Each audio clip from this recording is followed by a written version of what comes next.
Bienvenidos una vez más a su programa Visión RDN con la conducción de Ariel Lara, bajo la producción de Josefa Díaz, hoy con un contenido muy interesante.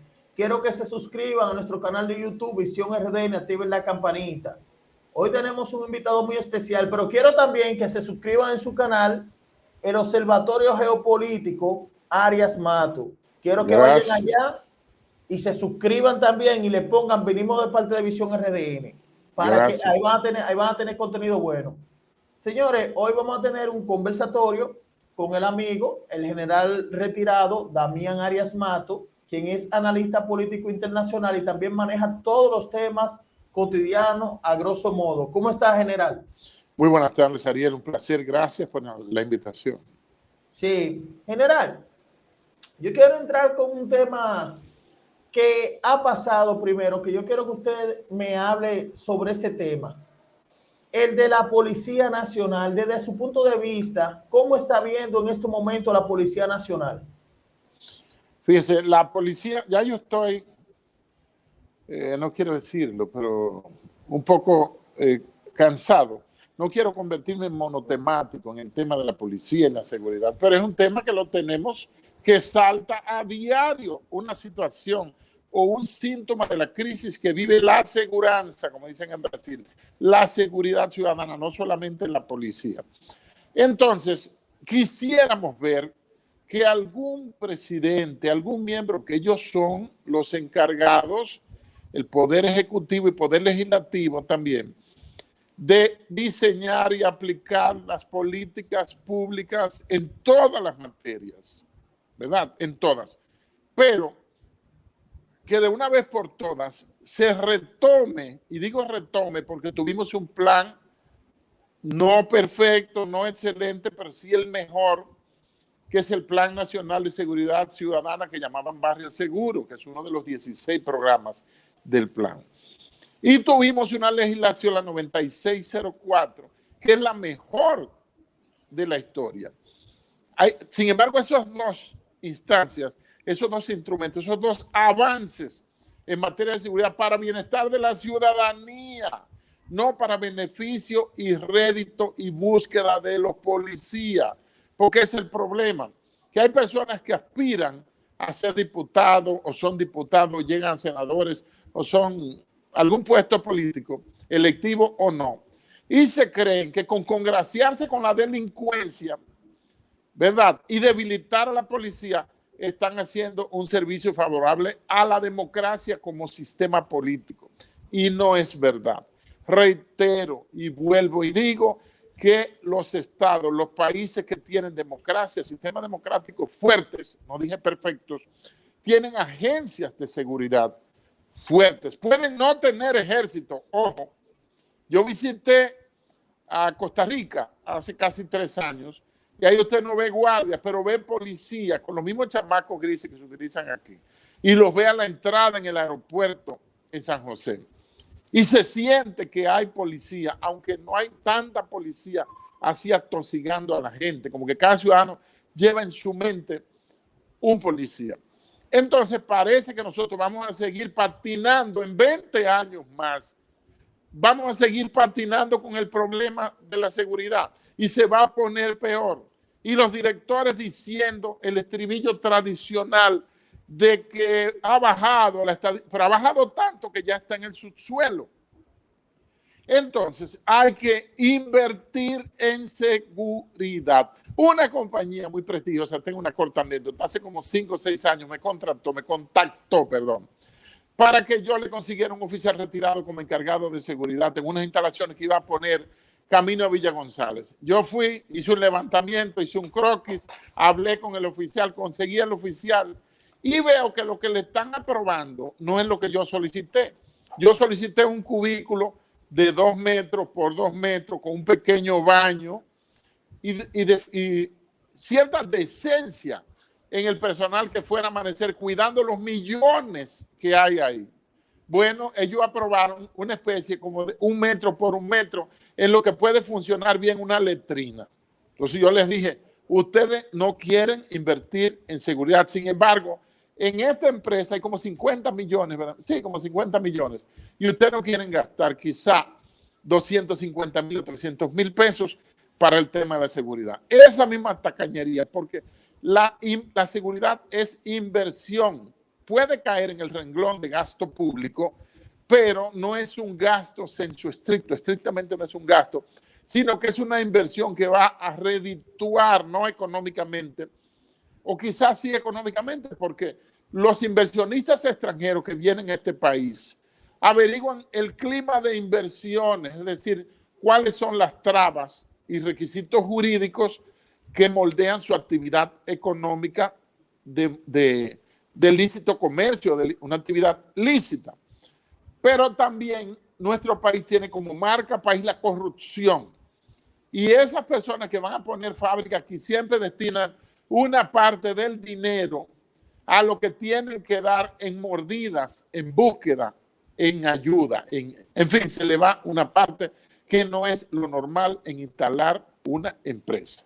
Entonces, a esos extranjeros y a estos ciudadanos que parece que solo le importan a los políticos cada 3 años y medio, cuando van con las mismas falsas promesas, con los cascarones de huevo vacío, con las alas de cucaracha, el pote romo, el picapollo y los 500 pesos.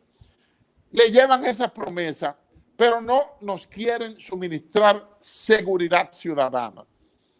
Hay que mejorar, intervenir la policía, no con una comisión del bobo, una comisión tonta que no va a hacer nada. Primero, no tienen iniciativa legislativa. Segundo, todo el mundo sabe lo que hay que hacer con la seguridad ciudadana en este país. A cualquiera usted le pregunta y te da un informe técnico calificado en cuanto a lo que se necesita en nuestro país en materia de seguridad ciudadana. Pero la clase política, lo que les toca enfrentar el problema que tienen mucha escolta y tienen policías asignados y militares y tienen policía activa y tienen seguridad privada, que aquí hay más seguridad privada que seguridad pública o estatal. Entonces, a ellos no les interesa eso, esa es la realidad, a ustedes no les interesa. ¿Cómo va a ser que con el desastre, el botón de muestra tan maligno, tan trágico, tan deleznable, que significó el asesinato, la muerte de esos 2 pastores que le cosieron el carro a balazo en Villa Altagracia? ¿Cómo va a ser que vamos a mandar una comisión? Pero ¿cuándo la comisión ha funcionado? Si Napoleón dijo, si quiere que algo no se haga, designa una comisión. Entonces la comisión son como para embobar a la gente y le da 1 año o 1 año y medio prorrogable para su trabajo. ¿Qué van a hacer ellos? O emitir unos papers, unos documentos muy bonitos de cómo debería ser, pero no tienen iniciativa legislativa. Mientras tanto, tenemos un disparate de ley, que es la 590-16, y el director de la policía está maniatado. No puede seleccionar su staff que le va a acompañar. No puede convocar el Consejo Superior, que es el órgano máximo en la policía, y que lo integran también él o la Procuradora General de la República y también el Ministro de Interior. Tampoco puede mover un patrullero eso, porque esos patrulleros los controla un piloto que no sabe ni un carajo de policía.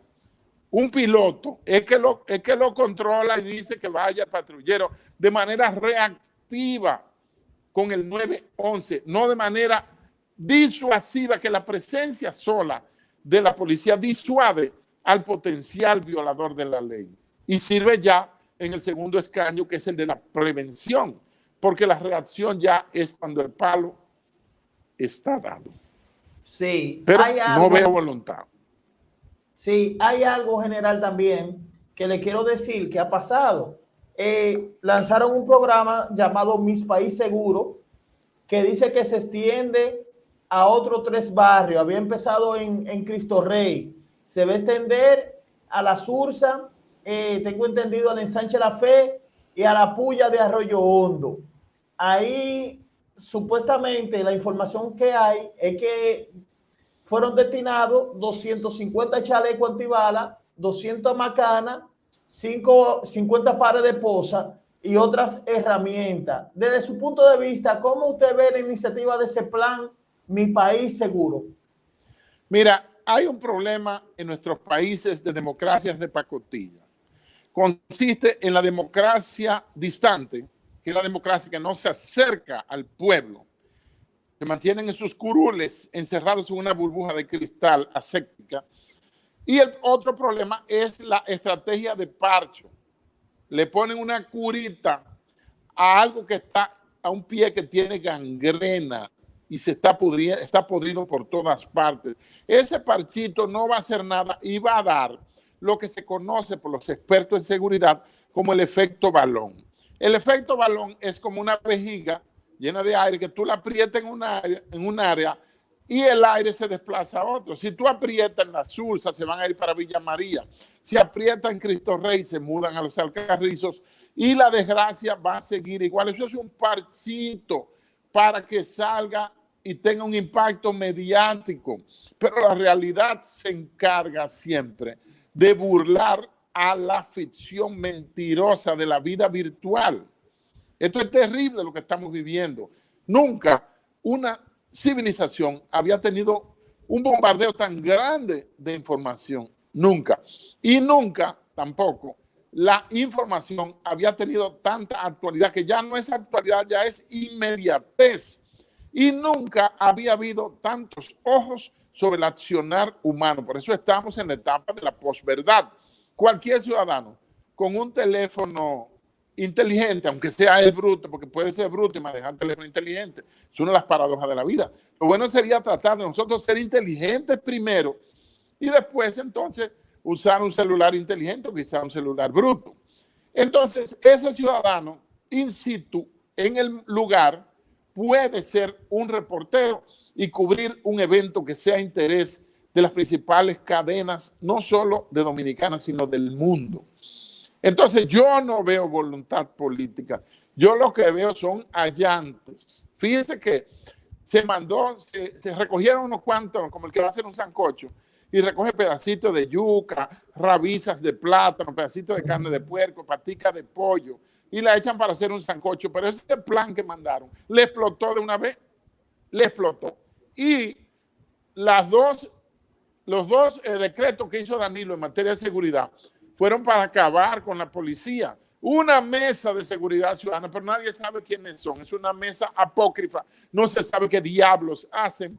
No aportan nada. Y también un observatorio de seguridad. Pero el observatorio más grave y más tremendo es la ciudadanía que está viendo asustada todo lo que está pasando. Entonces no me vengan a hablar con palabritas bonitas de ONG, hablarme de un maldito observatorio y de una bendita mesa. No me vengan con eso. Vénganme con medidas reales, con enfrentar la delincuencia, con poner al policía a ganar un sueldo decente, justo, para que no tenga que pedir el picapollo y el tanque de gas al punto de droga más cercano. Se lo digo así claro.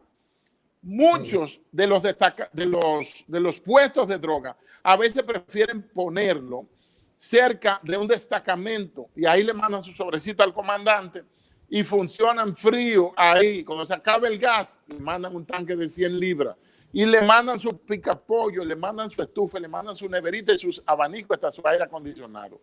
Entonces, ¿qué se da? Una relación de mutua cooperación con el microtráfico y el meneo de la droga en los barrios. Cuando digo barrio no me refiero a los barrios pobres. Eso es un paradigma que nos han metido. Me refiero a todos los barrios y residenciales, porque ya la droga está en todas partes. General, hay un punto también que yo quiero preguntarle, que habíamos tenido un conversatorio en vivo en el canal, pero no había mucho tiempo, pero me gustaría preguntarle esto ahora, que lo tengo aquí desde su punto de vista. Se ha rumorado durante mucho tiempo, es un rumor, de la posible eliminación del DICRIM. ¿Cómo usted ve eso? Fíjese, el que ha alentado eso es el ex procurador Francisco Domínguez Brito, que es un personaje, yo no quiero hablar de cosas personales sobre él, pero yo lo conozco, eso es lo bueno, que yo lo conozco. Y él surge siempre de comodín, por ahí anda calentando como especie. El comodín es el que pone el pie para que el otro payaso suba y haga su revolío y sus vueltas y ya te fuiste de ahí. Él tiene un proyecto viejo que parece que está buscando el momento, ahora no tiene el apoyo político, para crear una policía técnica judicial, una PTJ, pero que la cree dentro de la policía, y la policía la tiene porque el DICRIN es una PTJ, es una policía técnica preparada, donde yo he visto cabos de la policía que tienen experticia general en criminalística, pero tienen también criminalística de campo. Son expertos algunos en dactiloscopia, otros son expertos en pesquisar documentos o documentoscopia, y ni se diga en materia de investigación criminal. Y son un personal calificado. Entonces, un cabo o un teniente un segundo teniente, que tenga esas experticias, jamás debe ganar el mismo sueldo que un cabo, que es lo que es un guardia de palo, que no tiene una formación, no tiene una instrucción. Este jefe de policía, este director, con todo y que está maniatado, el último puesto que él tuvo antes de ser, que yo tuve el honor y la satisfacción de trabajar con él, fue de rector del Instituto Policial de Educación.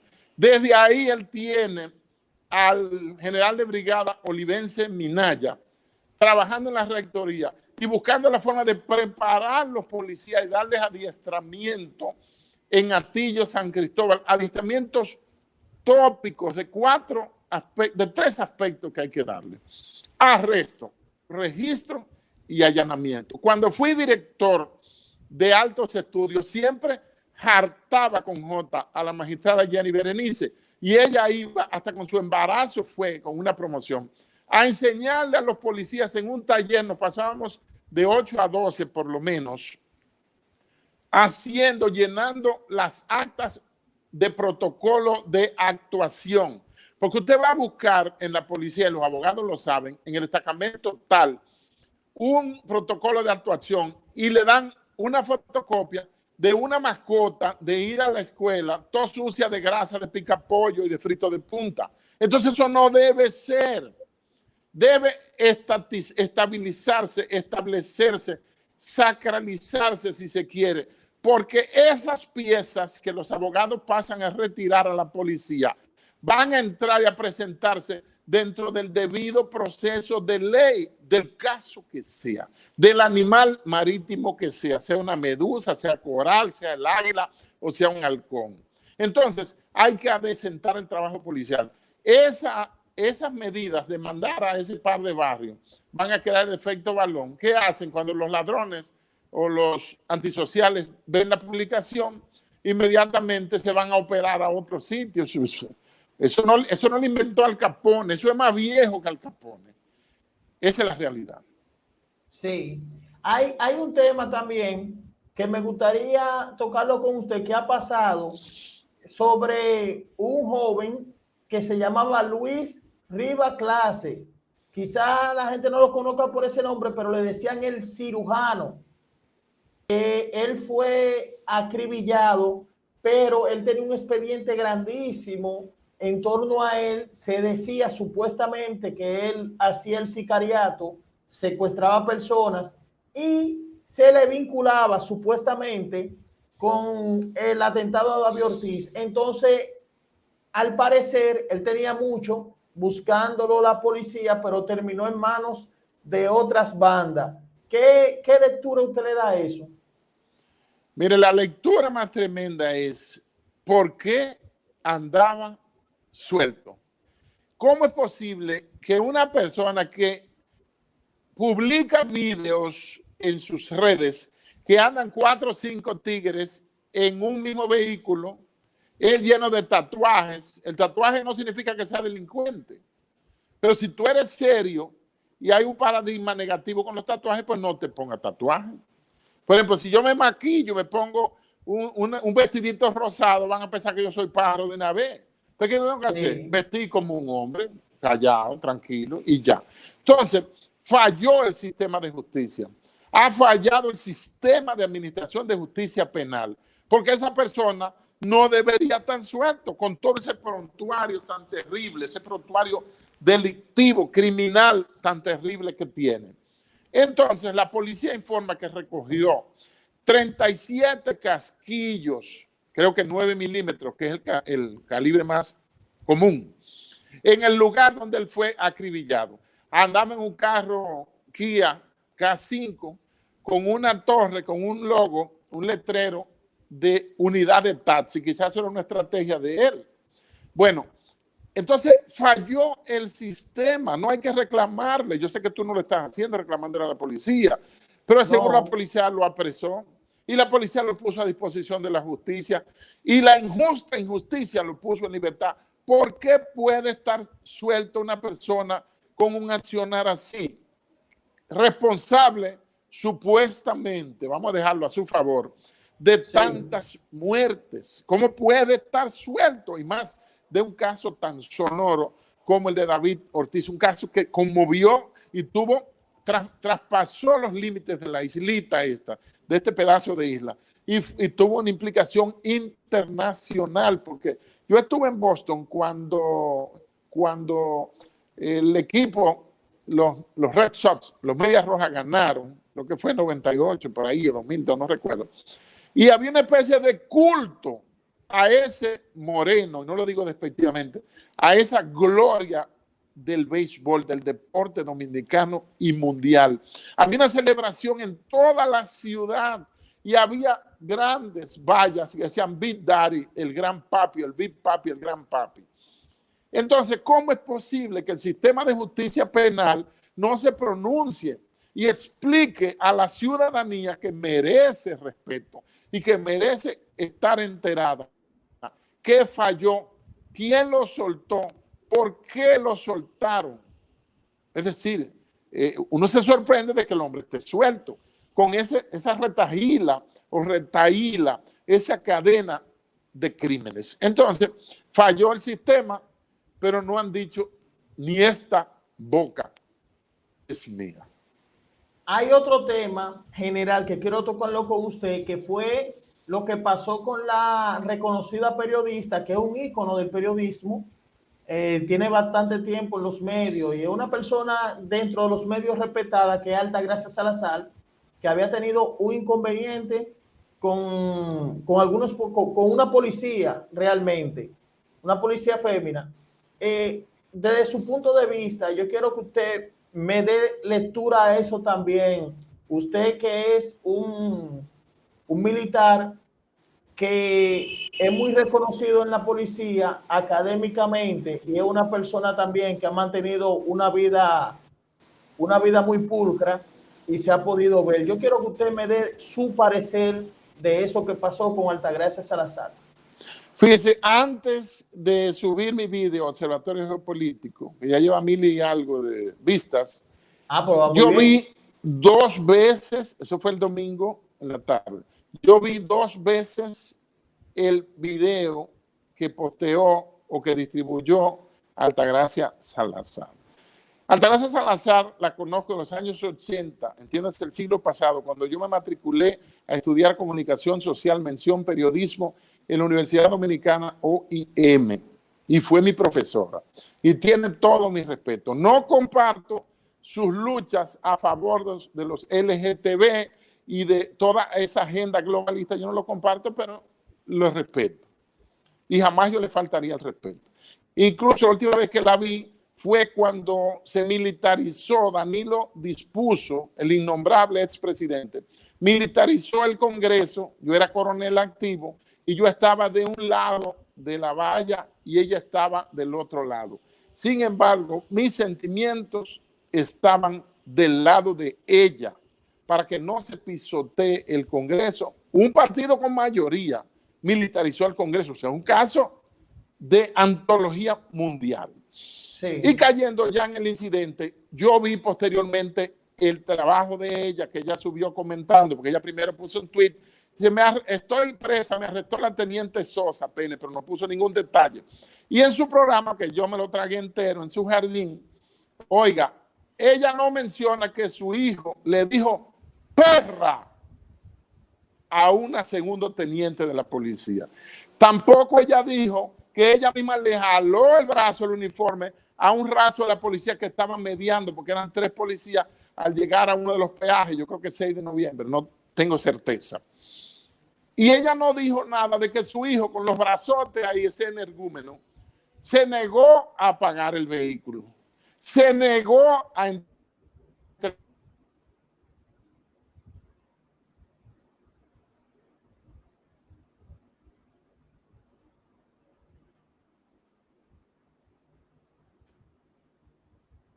No sé, general.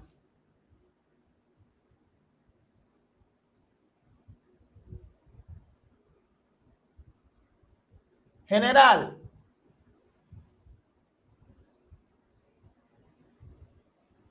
General. Estamos en vivo. General.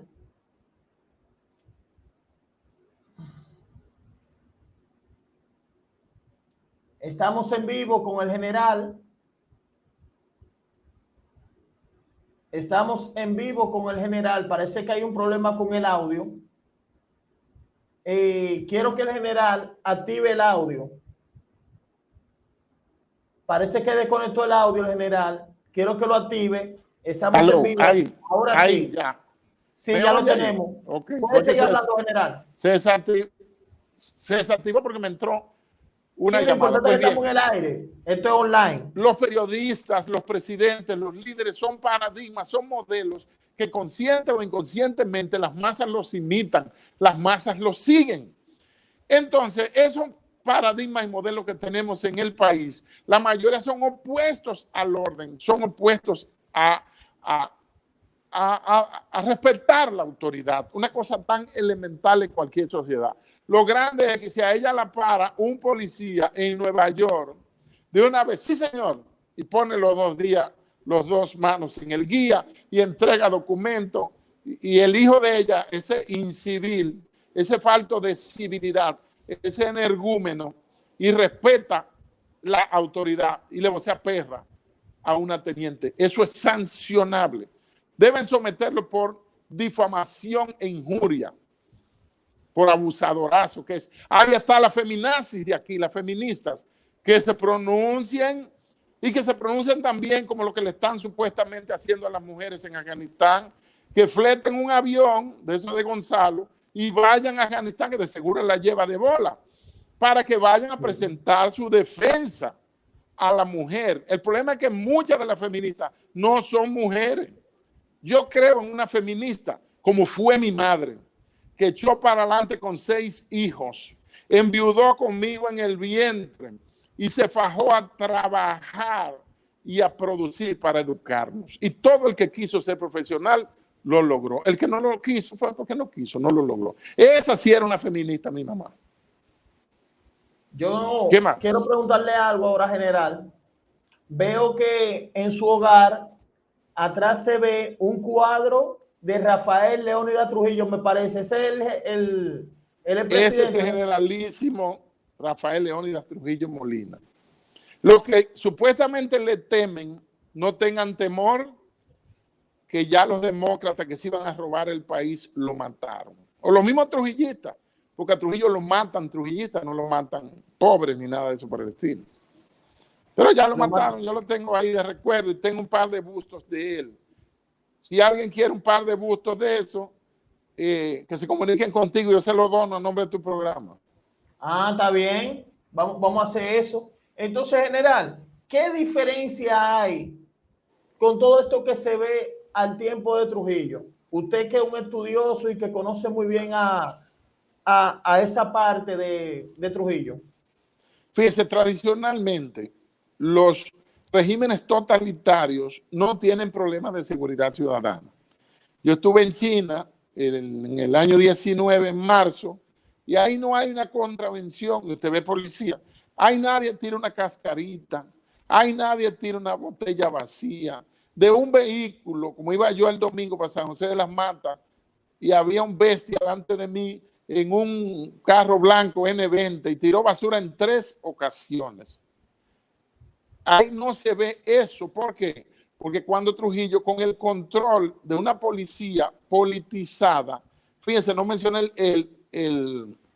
no mencioné el SIN, el Servicio de Inteligencia Militar.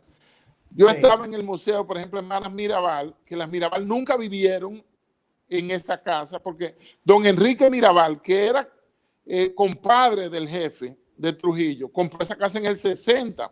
Ya ellas se habían casado las 3, nunca vivieron ahí. Y de ese museo sacaron a Rufino de la Cruz, la memoria del pobre chofer, que también es una víctima que andaba conduciendo el jeep, llevando a las mariposas, llevando a las heroínas. Pero no quiero desviarme por ese lado. Entonces, con el SIN, ahí me dijeron que durante la dictadura, dice una guía, el Servicio de Inteligencia Militar controlaba todo. Eso es mentira, porque la dictadura comenzó en el 30 y termina en el 61, exactamente, y fue fundado en el 57 en septiembre, es decir, que duró menos de 3 años. No me diga que toda la dictadura, no enrede la gente con mentiras. Entonces, controlando la posible disidencia antitrujillista, pues de paso estaba controlada la seguridad pública. Nadie se animaba a robar. Nadie se animaba a robarse. No había políticos robando, no se permitían. No había droga tampoco, como dice el doctor Fadul. Entonces, controlando una cosa, se controlaba la otra. Eso pasa en China en la actualidad también y pasó en la Rusia soviética, pasa en Cuba también. Tú puedes andar como turista con una cámara en la mano, con un celular caro, se te puede acercar a alguien y pedirte, deme algo, pero no te, porque lo matan. Fíjense que Cuba, yo llevaba un conteo de los generales muertos en este proceso, en esta purga que hay, y murieron 3 misteriosamente, después otros, pues ya van 11. Desde julio acá van 11 altos cargos militares que han muerto misteriosamente, generales todos, en Cuba, que se está haciendo una purga política al pasito ahí, los van eliminando. Todos los posibles disidentes. Aquí en el siglo XXI, no estoy hablando del 59, cuando Che Guevara fusiló muchísima gente. ¿Qué más, hermano? No, escuchándolo, general, yo también quiero que usted me explique una parte donde la gente me preguntaba por el título que yo le había puesto. Ariel, ¿y es real que el general Damián Arias Mato era ahijado de Rafael Leónidas Trujillo? Me gustaría que usted explicara esa parte ya de viva voz. Fíjese, me bautizó Trujillo ya en el 60. El representante del jefe fue el coronel Luis José León Esteves, que fue el primer esposo de Angelita Trujillo. Y le regaló una casa en Los Minas, en el barrio Los Desamparados, que tenía todo el mobiliario, hasta las vacinillas y los platos esmaltados. En esa casa, frente al Parque de Las Palmas, me crié yo. Es decir, que yo que quedé en el vientre de mi madre, cuando mi padre muere, no lo conocí, fue, si se quiere, el que le trajo la dicha y la bendición de Dios por medio de Trujillo a mi familia.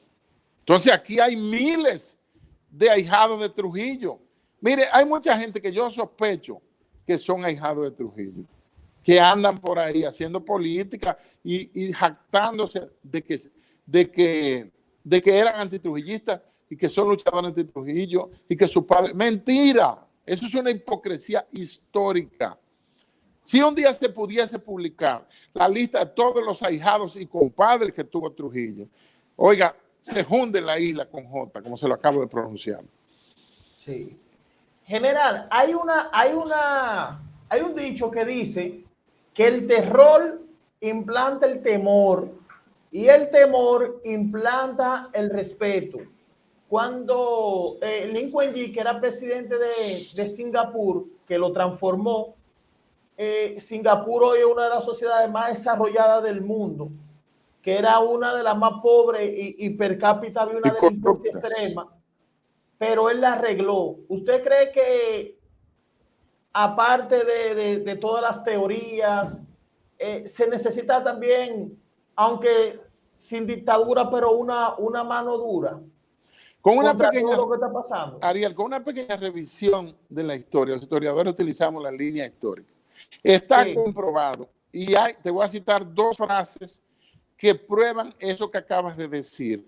Para mí, el terror, el miedo, el temor, que son como gradaciones de tener miedo, son Sí. motores de la historia. Los cambios sociales se hacen en base al terror. Por ejemplo, 1917, la revolución bolchevique significa la mayoría, porque hay mucha gente Sí, que no sabe claro, qué significa eso. claro.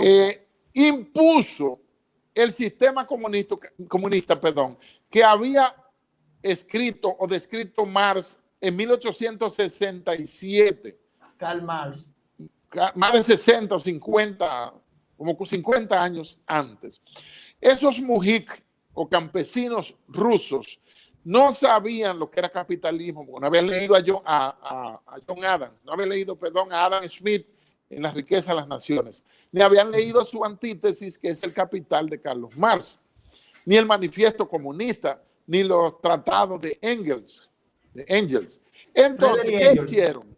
El mismo Engels dijo en un discurso que la mejor forma de propaganda es el terror. Y cuando lo tengamos aterrorizados, aceptarán nuestras consignas, aceptarán nuestros criterios. Eso significó que las ideas de Marx trajeron alrededor de 60 millones de muertos. Y en China murieron muchísimo con la revolución cultural, que la hizo ahorita, hace 52 años, la hizo en el 66. La hizo Mao Zedong, la revolución cultural, La famosa matando revolución. todo aquel que ellos sospechaban que no estaba de acuerdo con el gran timonel. Otro ejemplo es el ejemplo de la revolución burguesa o revolución francesa de 1789.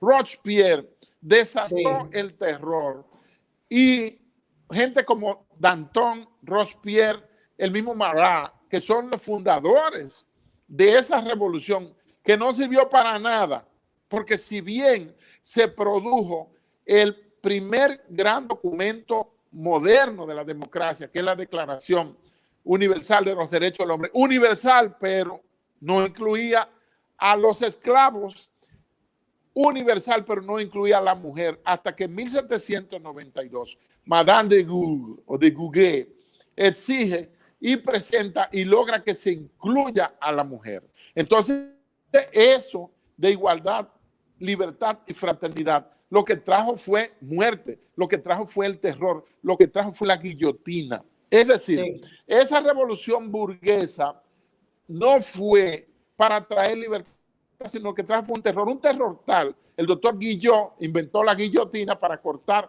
la cabeza y de los disidentes, los que no estuvieran de acuerdo. Y cuenta la historia que Marat, que le decían el incorruptible, que tenía un periódico llamado L'Ami du Peuple, o sea, el amigo del pueblo, fue a una asamblea general que había y dijo, aquí en mis manos tengo una lista de los próximos que van a ser guillotinados, de los próximos que van a caer, y veo muchos que están aquí presentes. Y se fue de la asamblea.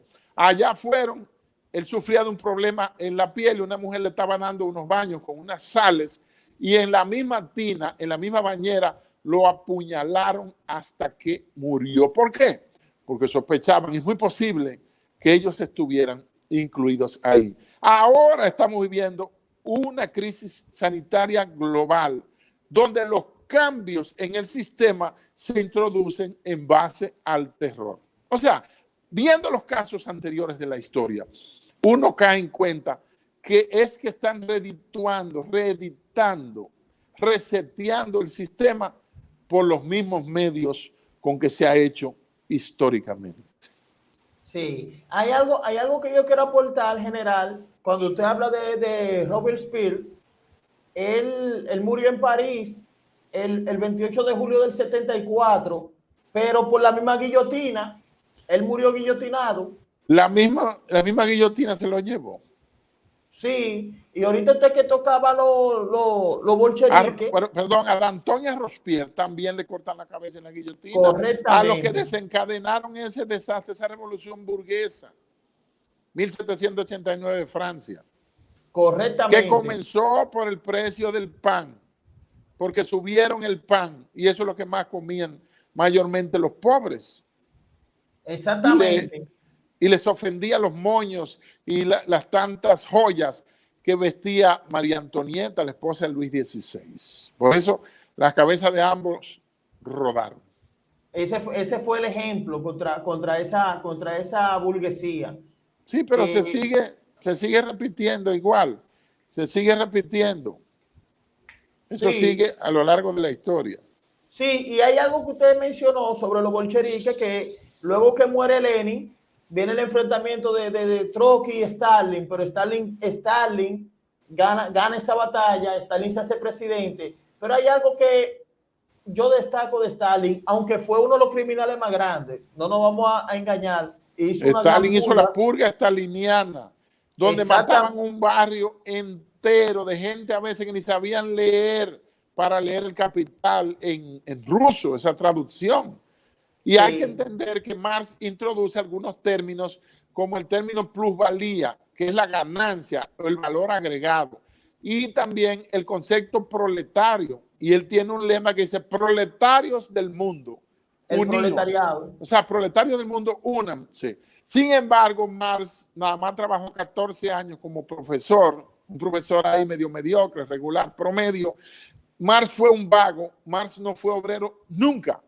Sin embargo, mire cuánta muerte ha traído Marx con sus ideas. Esas ideas que impregnó en un Lenin, que impregnó en un Mao, que impregnó en un Stalin. Entonces, Stalin agarró un país como Rusia, que era en su momento la URSS, en tabla y lo entregó industrializado. Ahí vemos que estamos conectando con el general. Parece el general. Porque me entró otra llamada. Le entró otra llamada por general. Sí. Ajá. Sí, estamos aquí hablando de este tema, de las personas también que han tenido una mano dura muy severa. Ya hablábamos de Maximilien Robespierre, que en su tiempo fue un abogado, fue escritor, fue orador, un gran político francés. Ustedes saben cómo le apodaban a Robespierre, que me lo puede decir el general aquí. A él lo apodaban con el nombre del incorruptible. El incorruptible.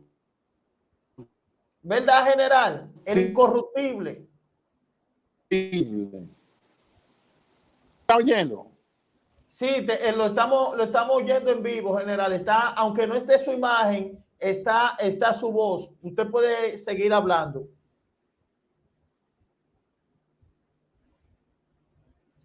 Al parecer el general está arreglando ese problema técnico, pero este hombre lo apodaban el incorruptible. Uno de los más prominentes líderes en su momento de la Revolución Francesa.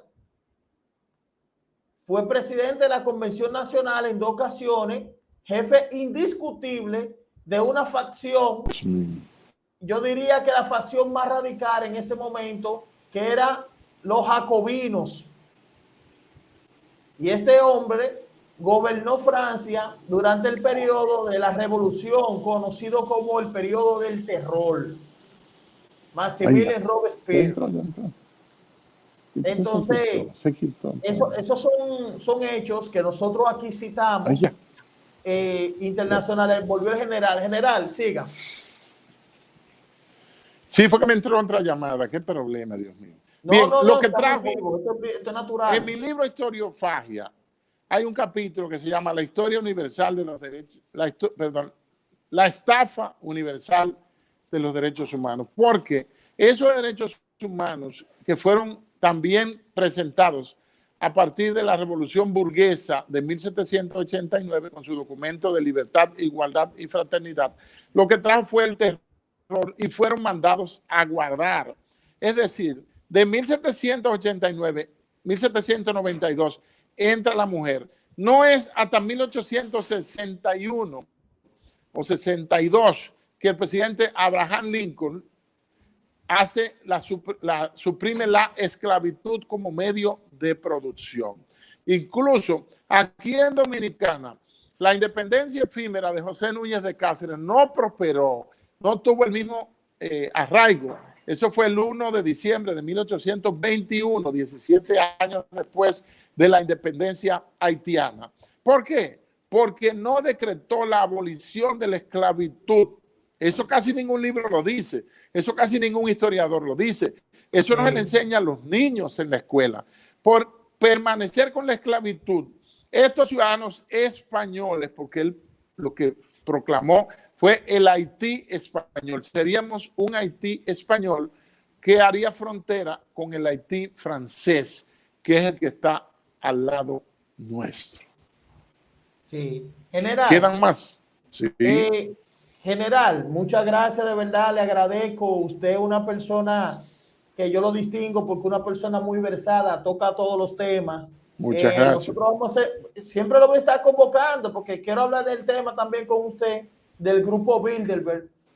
Excelente. ¿Y qué trae ese grupo? Que yo sé que ese tema le va a gustar mucho a usted. Vamos a conversar con la sí. primera reunión Bilderberg, junio del 54. Vamos a hablar de los integrantes de la nómina, que antes no daban los nombres, pero ya publican los nombres de los asistentes, los puestos que se consiguen, los cambios globales que se dan después de asistir a una reunión Bilderberg. Fíjense que tan pronto el rey de España, el rey emérito, que estaba huyendo por Punta Cana, que medio cuerero, Juan Carlos de Borbón, él va a la reunión, a la última reunión, antes del mes, ya él trajo la orden que debió abdicar a favor de su hijo. Esa orden se la dieron los jefes que se reúnen en el grupo Bilderberg, que es el verdadero gobierno mundial. Pero no nos vamos a avanzar mucho, vamos a buscar más datos. Exacto, lo vamos a dejar para, otra edición, pero fácilmente en esta misma semana lo estoy convocando para tocar ese tema también, porque hay que edificar ese público. Por eso yo pido a los seguidores de Visión RDN también que le den cariño al canal de YouTube. Que se muden para el observatorio geopolítico. Yo sé que no tengo los mismos medios ni las mismas capabilities, las mismas capacidades que tú tienes con ese medio, pero vamos al paso. Ya tengo 1000 y pico mil y algo de seguidores. Ojalá se sigan suscribiendo. General, la gente se va a suscribir en su canal y usted va a ser el general más viral de este país, lo digo yo. Mira, acabo de subir un video que se llama Margarita Presidenta en Najayo o Presidenta en San Cristóbal. Ese tema... Es un análisis corto de 3 minutos. Sí, pero miren, ese otro tema, vamos a hacer 2 ediciones. Vamos a hablar de los Bilderberg y vamos a hablar ese tema de las precandidaturas. Sí, de Margarita, porque ella aspira a la presidencia y aquí lo máximo que llega de una mujer es a ser vicepresidente o vicepresidenta o presidente del Senado. Pero yo no tendría ningún reparo en votar por una candidata femenina a la presidencia. Y yo creo que tenemos la suficiente madurez política para llegar ahí. La desgracia es que la que se presenta tiene demasiada cola que pisarle. Entonces, es que no podemos tener candidatos jóvenes, limpios, sin contratos, ni componenda, ni pacto de aposento con el pasado, que no sean una decepción como la actual senadora del Santo Domingo, Farideh Raful, que es una decepción. Hablaba de cosas muy limpias con esa dicción tan hermosa que ella tiene en los medios de comunicación, pero se aferra al barrilito y se aferra a las exoneraciones. Es decir, lo ponemos ahí porque son jóvenes, pero su CPU, su chip, su pensamiento, sus intenciones están anclados y aferrados psicopáticamente a las viejas prácticas de los dinosaurios políticos del país, de los cuales estamos hartos. Han acabado con el sistema democrático. Porque todos o casi todos tienen una cola. Es raro que tú haya gente que no tenga una desgracia atrás. Entonces hay que seguir votando por corruptos porque es lo único que hay. No, ahora usted bien, si usted se respeta, el candidato que sea, debe primero explicar los hechos que lo señalan. Porque es un irrespeto, es una desconsideración, incluso para una sociedad que medianamente piense. El que yo me presente como candidato y yo no he contestado ante las instancias penales, judiciales, correspondientes sobre todos los casos y todas las colas que tengo de corrupción. O estoy patrocinando mi campaña con dinero robado. Ya por ahí va mal la cosa. Sí. Estoy hablando hipotéticamente. Deben surgir jóvenes limpios que no estén dispuestos a corromperse, a no imitar a los políticos, a los dinosaurios viejos podridos que con 80 años todavía están azarando y dando declaraciones, como un calvo que anda por ahí. O sea, estamos hartos de esa clase política corrupta, podrida, amiga de lo ajeno. Óigame, no entiendo por qué razón. Yo he votado una sola vez en mi vida y fue en el 78 para sacar a Balaguer, porque Balaguer había que sacarlo. Aunque lo mandamos a buscar en el 86 y lo dejamos 10 años ahí hasta casi que se estaba muriendo. Pero yo no vuelvo a votar mientras que no salga una oferta de una persona que no esté comprometida con el mismo grupito que se reúnen en el este, por no mencionar lugares, en villas privadas y van en helicóptero y se abrazan y se besan y cenan juntos y hacen acuerdos de aposento, pero tú no lo ves juntos en una foto jamás. Fíjense que ni siquiera salen juntos dándose el abrazo de la paz cuando van los 21 de enero a Higüey, a Basílica. ¿Usted se ha fijado? ¿Por qué? Porque eso tendría una implicación política, porque ellos son socios cómplices y se tapan unos con otros. Yo estoy apostando a una nueva clase política. Yo tengo una propuesta de 13 puntos de proyecto Nueva Democracia para ver qué candidato lo quiere. Que yo se lo envío por un mail y le hace los arreglos que usted quiera, pero es lo que yo, con mi escasa visión y mi poco conocimiento, considero que necesita la nación dominicana, que necesita el país en términos políticos. Necesitamos políticos decentes, que el Congreso no sea una cueva de ladrones. De momento se va a cumplir lo que hizo Jesucristo, que se metió al templo de Jerusalén, ese mismo que fue destruido en el año 70 por el general Tito, hijo del emperador Vespasiano, con un fuete, y le tumbó todos esos curules y le tumbó todas las mesas de los cambistas porque han hecho su casa de mercado. El Congreso es una casa de prostitución, una letrina política donde están riferos y delincuentes haciendo leyes para nada, porque ya tenemos demasiadas leyes en este país guardadas en las gavetas inútiles. Alguien, la juventud, tiene que dejar de joder con teteo, con juca y con droga y poner a pensar en la realidad del país, si es que le duele este paisaje. Por eso ya en esta parte final comparto eso con usted, esos pensamientos totalmente independientes. Alguien tiene que decirlo. Y a mí no me paga nadie. A mí no me está pagando nadie para que diga esto. Y yo, los que tienen cola, los que están cagados, que se revisen. Así mismo. Entonces yo le voy a decir algo, general, que yo me suscribo a esa idea también, que en el Congreso literalmente parece un mercado persa. Y este país, persa. Hay un dicho que dice, camarón que se duerme, se lo lleva la corriente. Y cocodrilo que se duerme se vuelve cartera. Ay, mi madre. No había oído esa parte, pero es verdad. Claro, cocodrilo que se duerme se vuelve cartera. El que entendió, entendió. Pero muchas gracias, general. Gracias por la oportunidad que usted nos da. A su orden siempre. Conocimiento. Y lo voy a estar citando en esta semana. En esta te agradezco el apoyo. Muchas gracias. Muchas gracias. Y bendiciones. Hemos tenido al general Damián Arias Mato. Su canal de YouTube es el Observatorio Geopolítico Arias Mato. Pueden seguirlo. Y como siempre le digo, gente, suscríbanse a nuestro canal de YouTube también. Y siempre lo digo, hasta la próxima.